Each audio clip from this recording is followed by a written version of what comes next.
અલગ ભલા મોણો એક માસી છે ને 105 કિલોના એ ડૉક્ટર પાસે ગયા. ડૉક્ટરને કહે કે યાર ડૉક્ટર સાહેબ મને વજન ઓછું કરવાની દવા આપો યાર. તો ડૉક્ટર સાહેબે પૂછ્યું કે માસી કેવી રીતે તમે કેટલું કેટલું ખાઓ? તો માસી ઉઠા માસી સવારે હોટથી કીધું ડૉક્ટરને કે સવારે ઉઠવું એટલે 10 રોટલી ચાય જોડે જોઈએ.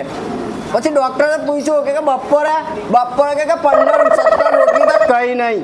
પછી સાંજે કે 10 પ્લેટ ખીચડી તો મને જોઈએ 100%, તો જ મને ઊંઘ આવે ચેનથી. પછી ડૉક્ટરે છે ને વિચારમાં પડી ગયા. ડૉક્ટર વિચારમાં પડી ગયા અને પછી ડૉક્ટરે કીધું કે હવે સાહેબ આની દવા હું આપવાની. પછી ડૉક્ટરે કીધું કે માસી તમે એક કામ કરજો, સવારે 2 રોટલી ખાવાની ખાલી ને બપોરે 5 રોટલી ખાવાની ને રાતે છે ને તમે 10 પ્લેટ ખીચડી ખાઓ ને એની જગ્યાએ 3 પ્લેટ ખાવાની.